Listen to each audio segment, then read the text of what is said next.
တဟာနေငါစိတ်ကြတဲ့စိတ်ခတ်ထားတဲ့အချိန်တက်စုတစ်ခုဖြစ်ပါတယ်အတွင်းထဲမှာအတိတ်ကကလေးတွေဆွဲထားတဲ့အနာဂတ်ပုံစံတွေရှိနေခဲ့ပါတယ်တက်စုကိုဖွင့်လိုက်တာနဲ့ကြောင်းကြည့်တာအဲ့ဒီထဲကစာရီကိုစတင်ဆွထုတ်ခဲ့ပါတယ်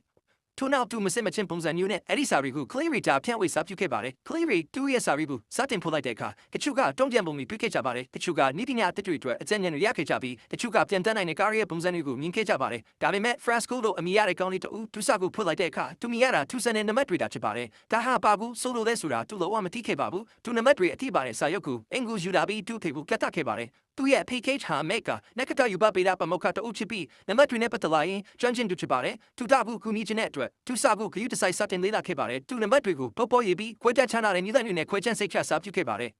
စပိုင်းမှာဘာမှအတိတ်ပဲမရှိခဲ့ပါဘူးဒါပေမဲ့ခီတီချင်းရက်ဆွဲတစ်ခုပေါ်ထွက်လာခဲ့ပါတယ်စက်တင်ဘာ7ရက် cage ကတာဖို့အရန်ထူဆန်းတဲ့လူဖြစ်ရှိခဲ့ပြီး online မှာရှာဖို့စုတ်ထက်ခဲ့ပါတယ်ပြီးတော့သူမြင်လိုက်တဲ့အခိုက်အတန့်မှာသူထိတ်လန့်သွားခဲ့ပါတယ်စက်တင်ဘာ7ရက်2000တခုနှစ်နိုင်ငံကိုအကြမ်းဖက်တိုက်ခိုက်ခဲ့တဲ့နေ့ပြီးတော့ရက်ဆွဲတာမကပဲအဲ့ဒီနေ့ကတိတ်ဆုံးတို့အရေးအတွက်ကိုလည်းရေးထားခဲ့ပါတယ်ပြီးကြတဲ့အရေးအတွက်အသက်ပေါင်းဘလောက်ဆိုရှုံးခဲ့လဲဆိုတာကိုပါဒါပေမဲ့တာဘလို့ဖြစ်နိုင်ပါသလဲအဲ့ဒီစာဘူး1959ခုနှစ်မှာရေးခဲ့တာပါတာဂါတီချစ်ကမချစ်ခင်နဲ့မဆက်လူမှာတစုံတူကကျူတင်ခမန်ခဲ့တယ်လို့ဆိုလိုပါတယ်ပြီးတော့ဒီလူတီချမှု unit cage အခုတခြားနံပါတ်တွေနဲ့ပုံမှုနဲ့ဆိုင်ခိစာပြုခဲ့ပါတယ်